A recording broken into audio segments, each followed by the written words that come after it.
¿Cómo están, amigos? Es una alegría estar nuevamente con ustedes en esta segunda temporada de Sin Tabú. Hoy en nuestro primer programa de esta temporada estamos contentos de hablar con ustedes de su sexualidad, de esas inquietudes, de esas dudas, de esos temores que por ahí andan albergados en la mente en relación a un tema tan delicado y que es un regalo de Dios, el sexo para la humanidad. Hoy día, por ejemplo, vamos a tocar el tema de mitos y verdades sobre el placer sexual. ¿Será que se han gestado algunas dudas, algunas inquietudes, algunas distorsiones en relación al placer sexual? ¿Esto es posible? ¿En qué contexto se ha dado? De esto nos va a hablar nuestro amigo de hoy. Él es Iván Balabarca, él es líder religioso a la vez de ser especialista en relaciones familiares. Iván, estamos muy contentos de tenerte aquí en Sin Tabú. Gracias por la invitación, Victoria. Y vamos a conversar, Iván, hablando un poquito sobre aquellos conceptos, aquellos mitos que se han dado sobre la sexualidad. Pero antes, defínenos qué es un mito. ¿Qué entendemos por mito? Un mito es aquello que no es cierto, es una leyenda, algo que el común, la más media, el común lo cree, pero no tiene un asidero fuerte, sólido. Puede estar descansando esto en creencias, en conceptos personales, en historias tal vez de alguna manera legendarias, cuentos que por ahí se hayan dado. ¿Esto es posible, Iván? Sí, claro que sí. También tiene que ver con la cosmovisión, es decir, con la manera en que una sociedad contempla los hechos, las vivencias, los hechos reales. ¿Y qué opiniones o mitos has encontrado en cuanto al placer en general? Antes de llegar al placer sexual, queremos un poquito hablar de la generalidad del placer en sí mismo. ¿Qué encontraste al respecto? Bueno, en la sociedad occidental tenemos pues el dualismo, ¿no? Que es que la carne es mala y el espíritu es bueno. Por lo tanto, si es que la carne es mala, el sexo también es malo. Y esto no fue así desde un principio, sino que es herencia griega.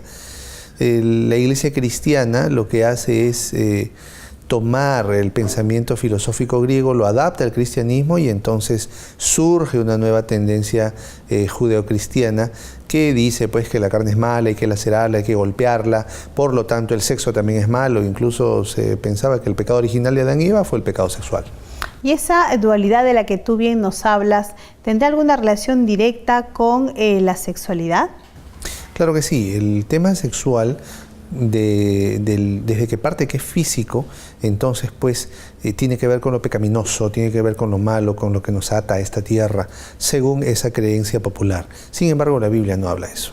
Y más allá de la historia, más allá de estos orígenes en la dualidad del ser, queremos saber, Iván, ¿cuáles son aquellos mitos específicamente con el placer sexual? ¿Qué creencias has escuchado tú? ¿Qué comentarios hay al respecto de ello, tanto en hombres como en mujeres? De repente, en función a la edad, ¿qué etapa de la vida a nivel sexual se ha considerado como un mito es la más placentera, la más llevadera? O contrariamente, ¿qué etapa de la vida o en qué género de los participantes es menos ventajoso? ¿Qué has encontrado? Hay varios mitos. Uno de ellos es que los hombres son más carnales que las mujeres. Otros dicen que las mujeres nunca van a llegar al placer sexual por su misma anatomía. Otro mito dice que los hombres solamente buscan tener sexo, nada más. O sea, son leyendas, cuestiones. Algunos dicen que el placer sexual solo se siente hasta que uno es adulto. Cuando uno llega a la ancianidad ya no se siente el placer sexual. ¿Y eso no es verdad? No es verdad. ¿Tú has encontrado en experiencias con diferentes varones o mujeres que se muestre de la misma forma, tanto en ellas como en ellos? El apetito sexual sigue siendo, existe hasta que llegue el momento de la muerte. El deseo sexual existe. Sin embargo, aunque la intensidad, la frecuencia disminuye, el placer sexual, el deseo sexual está. Y un mito más del que podríamos conversar, ¿tendrá relación con la inmoralidad? ¿De pronto tendrá relación con algún tipo de pecado que se esté gestando como mito, como creencia errada? ¿Qué opinas al respecto? Algunos quieren entrar en lo que son tríos sexuales, es decir, empezar a tener sexo con varias parejas para tener mejor performance sexual y entonces pues darle creatividad a la relación sexual en el matrimonio, lo cual pues también es un mito, ¿no? ¿Por qué? Porque el deleite sexual depende básicamente de cuál es mi visión del matrimonio. ¿No se necesitaría hacer algún tipo de lujuria, algún tipo de adaptación más allá de lo normal y lo esperado para llegar a disfrutar de un verdadero placer sexual? Claro. Y quisiéramos saber, Iván, ¿qué entendemos por mecanismos, por recursos, por actividades, por medios que permitan que la pareja en el marco del matrimonio llegue a una eficiente, una deseada condición de placer sexual? Podríamos encontrar un poco el tema de las posturas, del estado anímico, de repente por ahí hablar de aquellas inconveniencias, cuidados que hay que tener. ¿Qué nos dirías al respecto? Bueno, para prepararse para el sentir placer sexual, pues va desde varios aspectos. Esto tendríamos que hacer un ecoacercamiento para ello. No solamente es el que ella piense, él esté dispuesto, sino el ambiente mismo. Si es que la habitación tiene la temperatura adecuada, si es que el lugar, el lecho es adecuado, si es que hay privacidad suficiente. De pronto también, si ellos tienen algún problema de salud, también va a afectar su desempeño sexual, su placer sexual, su goce sexual. También tiene que ver con las posturas sexuales, que ellos estén de acuerdo, los dos, en participar de ese tipo de postura. De pronto, tiene que ver también con las creencias que ellos traen de sus padres, ¿no? Qué es lo que piensan, qué es lo que ella dice, qué es lo que dijo el mamá, papá, él y a ella. Es decir, no es simplemente decir el hombre está dispuesto siempre. No es. Eso es un mito. Eso es un mito. Así es. Es un tabú, una creencia. Tiene que ver más con todo el ser, que la pareja esté predispuesta y preparada para, ¿no?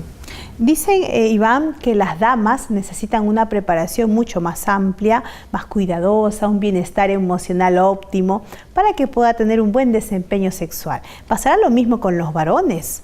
¿Esto es un tabú, es una creencia, es un error? ¿Qué es esto con los varones? Por la necesidad sensorial de las damas, de pronto es un poquito más elaborado el de que ellas se preparen. Por ejemplo, la mujer necesita tener un aroma agradable, ¿no? Tanto el hombre debe oler rico, ella debe oler bien, el ambiente en el que está debe ser agradable al olfato y además tiene que ser estimulada auditivamente más allá del tacto, ¿sí? Entonces, como el hombre normalmente es más directo, él es más visual, él ya está preparado con ver, la mujer pues hay que hablarle, entonces hay que prepararse antes, lo que dificulta que ella llegue con tanta prontitud como el hombre a estar dispuesto a tener relaciones sexuales.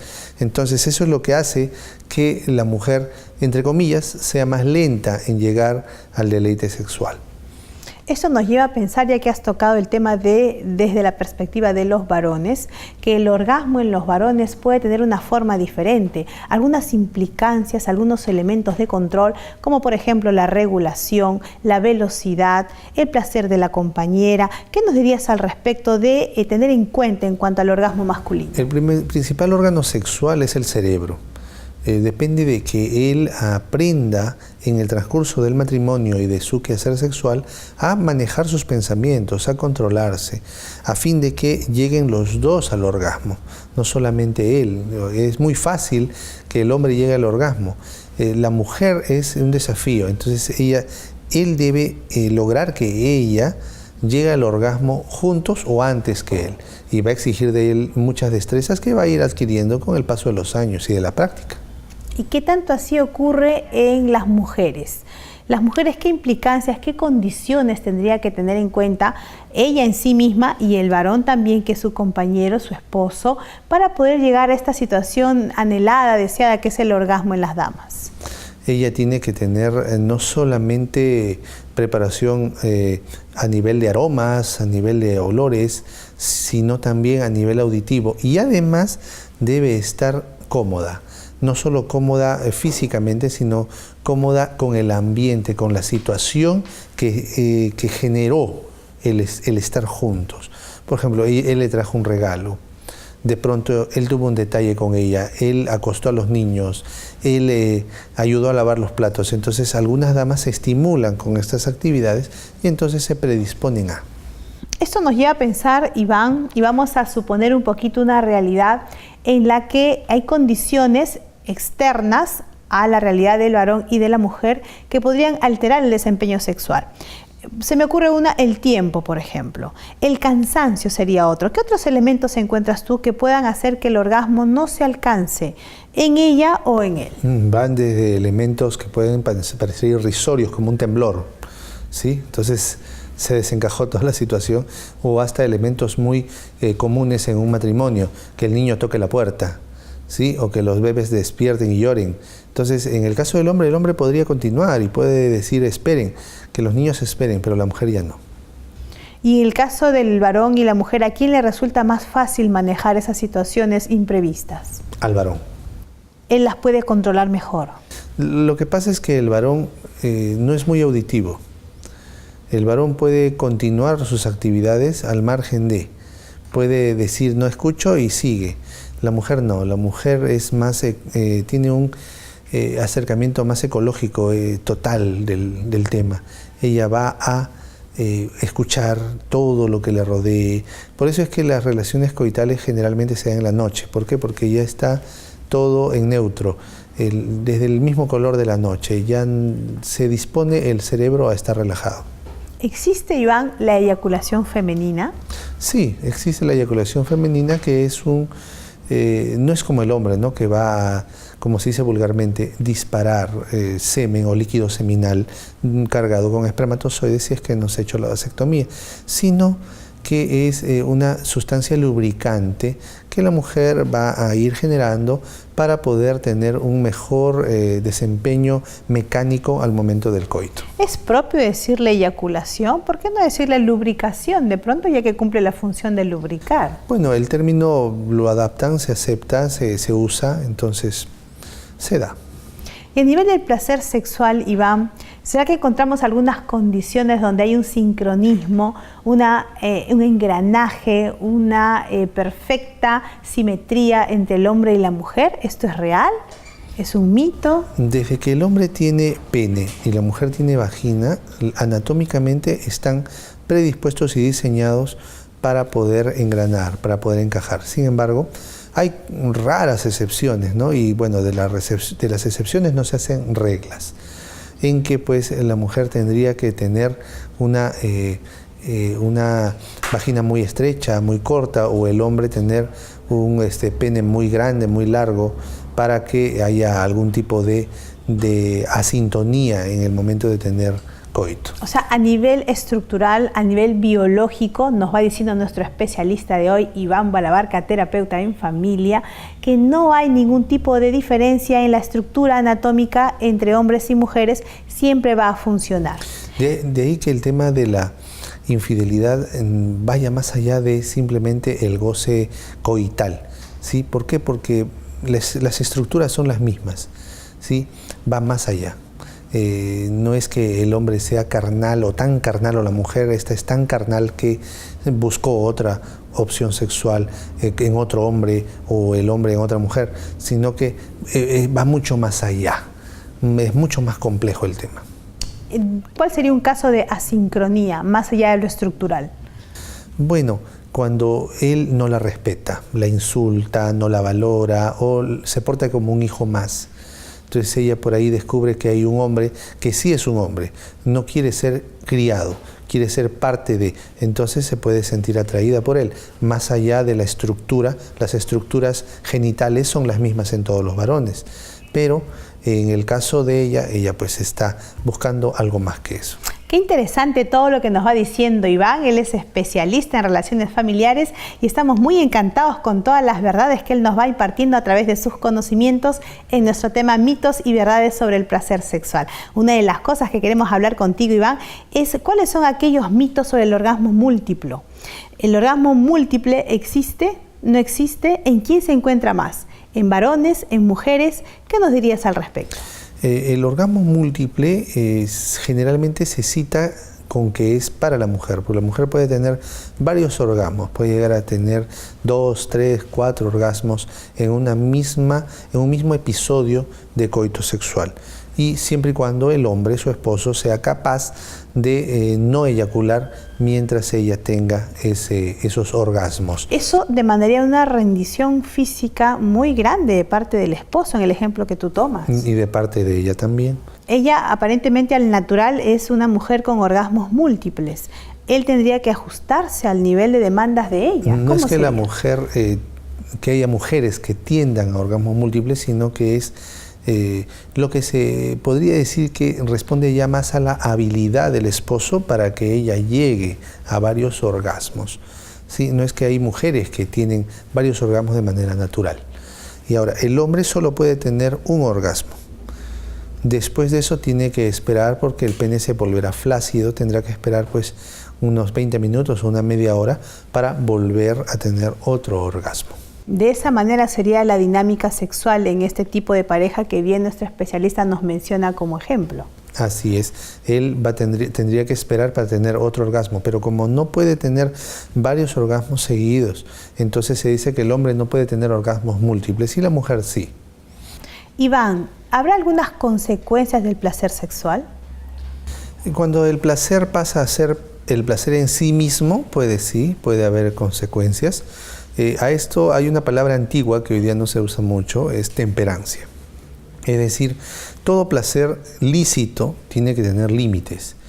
¿Por qué? Porque si el placer lo buscamos constantemente, pues va a tener consigo desgaste. Podría llevarnos a algunas consecuencias. Así es, puede haber pues problemas de aletargamiento en el pensamiento, problemas de cansancio. Estamos hablando del placer coital, sexual dentro del matrimonio. Puede haber incluso algún tipo de dolor, inflamación. Estas podrían ser consecuencias de algunos excesos. ¿Podrías diferenciarnos un poquito qué excesos se pueden encontrar más en el placer sexual desde las mujeres o desde los hombres? Vamos a distinguirlos uno de otro. Cuando se busca el placer sexual coital, es decir, pene-vagina, pues dependiendo si no ha habido un buen acercamiento, una buena preparación, puede haber inflamación del miembro o del órgano genital tanto del hombre como de la mujer.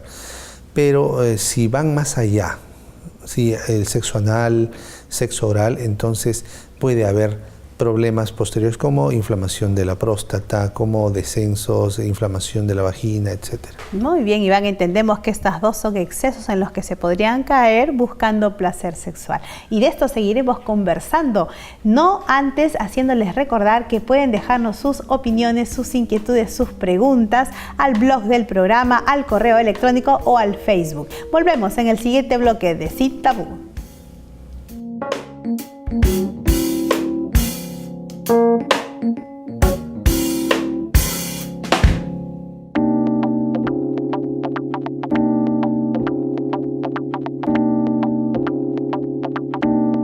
Nuevamente sean bienvenidos a esta segunda parte de nuestro programa de hoy aquí en Sin Tabú. Este primer programa de la segunda temporada de nuestra serie de programas en los que seguiremos encontrándonos para hablar sobre tu sexualidad. Hoy, por ejemplo, hemos venido charlando con Iván Balabarca, él es especialista en relaciones familiares, sobre los mitos y las verdades sobre el placer sexual. Queremos continuar conversando con él, pero no sin antes invitarte a solicitar nuestra revista del programa Familia Feliz. Aquí podrás encontrar las mejores formas de hacer de tu hogar un hogar feliz. Solamente solicítala al blog del programa, al correo o al Facebook y de manera gratuita llegará hasta tu hogar. Continuamos hablando con Iván sobre este tema tan interesante. ¿Cuáles son esas creencias que se han formado en relación al placer sexual? Por ejemplo, se nos ocurre encontrar un poquito cuál es ese equilibrio en el matrimonio en relación al placer sexual. ¿Habrán algunos excesos, como ya tú nos mencionaste antes en el bloque anterior, que debemos cuidar para mantener un equilibrio en la pareja? Así es. La pareja tiene que estar de acuerdo en la frecuencia, incluso hasta en la intensidad del deseo y del placer sexual ejecutado en el marco de la familia, en el marco de la habitación. Y esos cuidados, el ser precavido de algunas posiciones que se puedan adaptar en pareja, pues han de ser evaluados, comentados, conversados con mucha horizontalidad. Va a depender también de qué valor le da el hombre a la mujer y qué valor también le da la mujer al hombre. Por eso es que el placer sexual es parte de un todo. Yo pienso que una preparación para tener una relación sexual no empieza solamente unas horas antes. Eso es el resultado de una serie de actividades que se han venido dando incluso a lo largo de días. Las parejas pueden llegar a tener las relaciones coitales con su frecuencia propia. Hay parejas que tienen relaciones coitales 2 veces por semana, 3 veces por semana. Hay parejas que llegan a tener solamente coito 1 vez por semana. Sin embargo, si es que esto se hace muy largo, el tiempo de espera de 1 mes o 2 meses para tener relaciones coitales, se exponen pues a que pueda aparecer ese mismo elemento sexual, ese mismo elemento, llamémosle tentación, en uno de los dos. Tú muy bien nos estás ilustrando, Iván, de que las frecuencias de los encuentros sexuales en las parejas son indistintas en una u otra situación. ¿Podríamos decir que las parejas que tienen más encuentros sexuales tienen más placer sexual que aquellas que tienen menos encuentros? Así es. ¿Por qué? Porque ellos tienen el mismo episodio sexual donde hay pues una descarga enorme de serotonina, catecolaminas, feniletilaminas, que son drogas endógenas que el cerebro elabora y que nos hace sentir tan bien más seguido.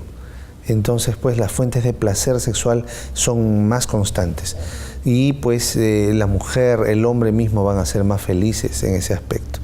A otra pareja que tienen su apetito sexual normal, pero 1 vez al mes. Entonces, pues, sería interesante si los dos tuvieran esa frecuencia. A veces pasa que él solamente quiere tener relaciones coitales 1 vez cada 15 días y ella tiene un apetito sexual mayor. Entonces, él tiene que responder ante su esposa y no puede negarse a sí mismo y tiene que cumplir con el derecho conyugal. ¿Y la continuidad, Iván, tendrá algún tema de definición en cuanto al placer sexual? ¿O de pronto va por el tema de la frecuencia? Quien tiene más seguido una experiencia tan maravillosa como el placer sexual estará en una condición de bienestar más constante. Pero los episodios de encuentro serán diferentes, o la plenitud es la misma aun cuando son más distanciados estos encuentros. No es periódico y sí puede ser, aunque no es periódico, puede ser que se alcance el mismo placer sexual en una pareja que tiene relaciones coitales 1 vez al mes que otra pareja que tiene relaciones coitales 1 vez cada semana. Pueden tener, sin embargo, el hecho de que una pareja tenga placer sexual, tenga encuentros sexuales, también va a depender de cuánto trabajo hayan desarrollado. Si es una pareja que normalmente tiene su desempeño sexual 1 vez al mes, puede que por trabajo en un momento crítico dejen de tener relaciones sexuales por 1 mes porque están cansados, están desenfocados, están preocupados o simplemente no tienen tiempo para ello. ¿La Biblia menciona algo en relación al placer sexual? ¿Será que la palabra de Dios calla, enmudece ante esta realidad propia de una conducta tan humana que es creación del Señor? ¿Qué diría la Biblia en cuanto a este tema? ¿Habla algo de ello? La Biblia menciona mucho que el hombre debe ser fiel a su mujer y deben los dos deleitarse sexualmente. Podemos encontrar todo un libro de la Biblia, el libro de Cantar de los Cantares, dedicado solamente al placer y al goce sexual. Y este placer y goce viene de ambas partes, tanto de hombres como de mujeres, según la Biblia. Así es.